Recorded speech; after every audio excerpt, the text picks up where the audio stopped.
Motorcycle MD. We are back, baby, on the CL350. Happy New Year to everybody. It has been an incredibly long and painful year, 2021. I'm excited for 22 as we get to dive more into the CL350. We're going to wrap this thing up this year. I know it. Hopefully in the next couple months, actually. For any of you guys who were following me at all, surgery went very well. I am back to work part-time as I try to spend more time into the channel as well as working for Honda and doing what I love to do. But we're back, baby. CL350, road to stardom. Let me show you guys where we're at right now. So I did route this side control. Was it that side? Throttle side? I can't remember. It's been a long time. I routed a harness, I believe it was the right side throttle, into the handlebar and out to where we are now. In this video, we'll be tackling a little bit of electrical, okay? Some of the harness stuff, when I put the other controls on from different eras or years, the connectors themselves, like male to male, they don't work. I do some quick patchwork to make sure that I have a male to female type bullet connector for the harness, to make sure that I just have the bare minimum electrical that I need sending to the coils, to the points, and then we're gonna time it to make sure that the static timing of the points is at least somewhere for it to hopefully run eventually. Okay, so that's what we'll be doing today. Nothing too crazy outside of that. Tons of stuff planned for you guys. Let's dive right in. We need power on the black and white wire to the coils that feeds power to both coils, kill switch in the on position. Kill switch wire is, I believe, is the black and white here. So we need power here. So I need to connect power. I have a battery hooked up already. And actually, for the first time that you guys will see, we have a working low beam, high beam. That's an achievement. You know, it's small, but there's power being fed throughout the harness, which is what we wanted. And that's my way of knowing. So, black and white wire from this control right here has a factory male bullet connector, which the harness has a male bullet connector as well. So I need to cut off this one. This is my kill switch wire, powered from the kill switch. So we're just gonna take a quick detour, bam. We're gonna cut this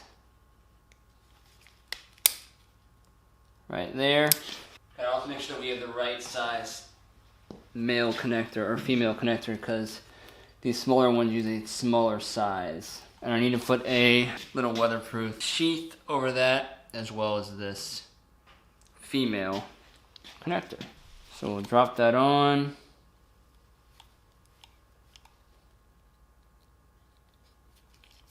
I'm gonna do a small little crimp in this exposed wire so that the first part can grab a good section. Done.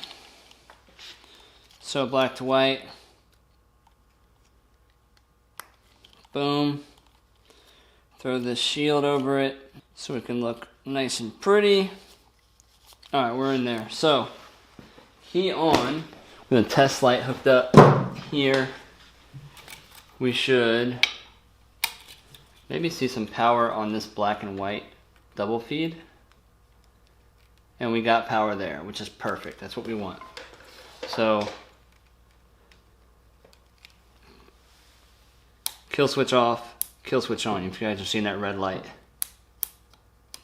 Working. Beautiful. Now, we got that. That's all I really need. We gotta put this points plate on. And no, I did not go with the new electronic ignition. I like the point stuff. Maybe I'll do it later. Make a video on it. But right now, I just want to hear this thing. And I'm just putting the points plate on there. There's no specific spot I'm going to go to right now. Just kind of putting it on. And we do need 2 fastening screws for that. Yellow and blue wire coming out of the points plate. Pretty easy to follow. On this side we have our yellow, which is our left cylinder fire, and we have our blue, which is our right. So that goes in there, and blue is right there. So we could have power on these points once I turn it through. But I need to get 2 fastening screws for here and here to lock the plate down. We'll pop our rotor cover off, flywheel cover, so we can put this into time and start doing some static timing, which, again, I have a video on, but we're going to do it here.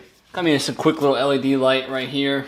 Nothing fancy, just a static time somewhere in the vicinity of where we need to be. So, just on the band, we'll do the left one, this side. For now, I'm gonna get this cover off so that we can rotate the motor to hit the fire mark.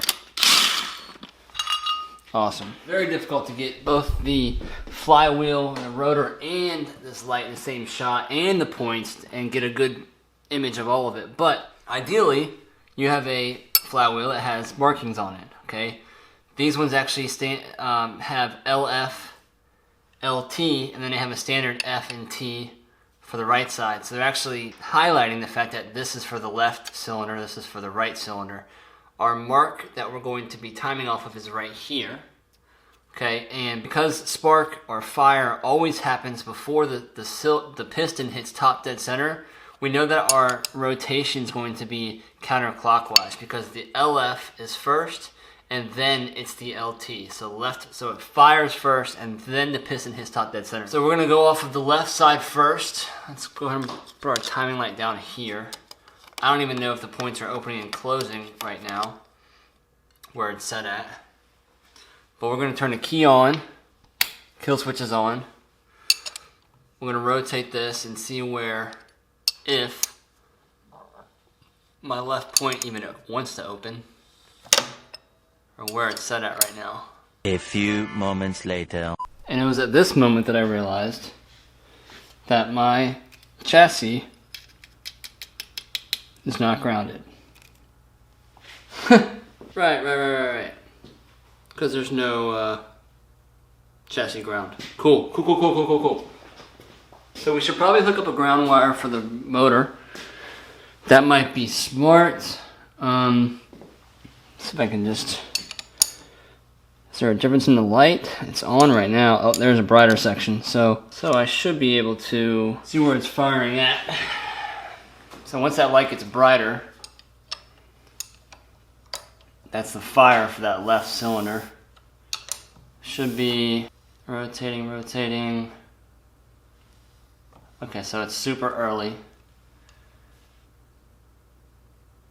So I need that to be just opening,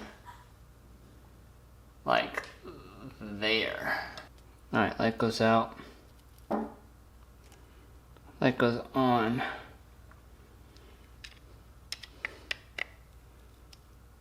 Out. I have the flywheel timed right now.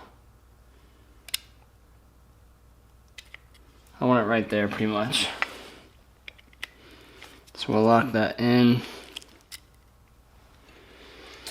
Let's get our right cylinder. Should be able to get it close. Light should be getting brighter right there.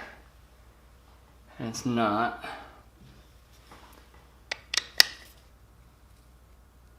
There it is.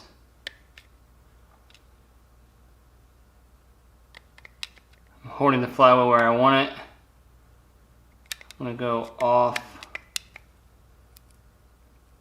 There's on. Right there.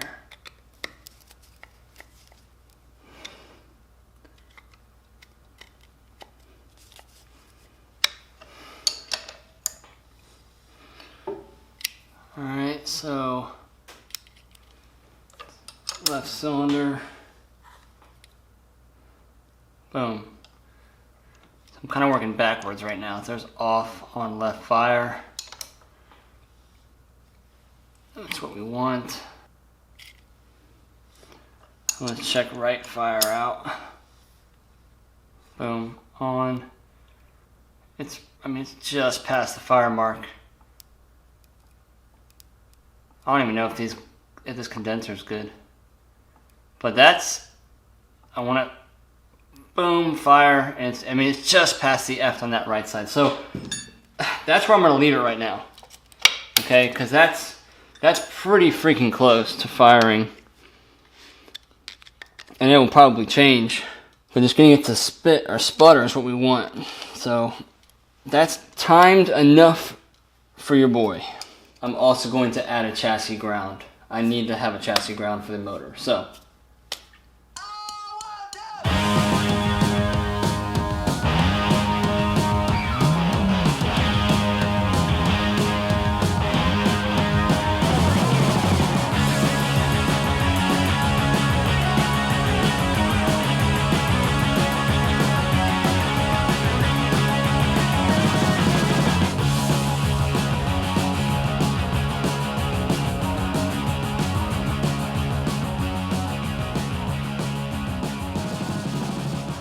So I got that one ground cable on there, cleaned the paint up a little bit, went straight to the battery ground.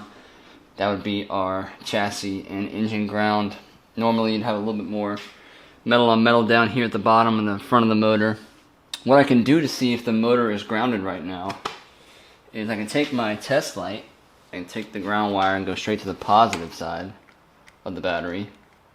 And if I hold it to the negative, a light will light up green. So obviously the battery has its own ground, and we can check this. Grounded. That's rubber mounted. My ground is grounded. The engine bolt. So now I know that the engine is grounded. There's paint on that, obviously, but my metal stuff is grounded, which is good. It's a good ground. So that one cable is good enough to ground everything else. Alright guys, that wraps this one up. Like I said, not too much going on. Wanted to get some power to it. Figured out we needed a ground, and a little bit of progress was made. I didn't want you guys to miss out on that. Thank you so much for taking the time to watch this video. If you have a bike that is carbureted and you need some help getting that thing running, be sure to check out motorcyclemd.com. I have single carb, twins, inline fours, a bunch of different models for you to choose from, and a full video walkthrough of anything that you may need to get that bike back on the road. Again, that's motorcyclemd.com. I'll see you guys next time. Cody from Motorcycle MD, bringing you guys some quality tips and tricks for your next build or your daily rider. Later.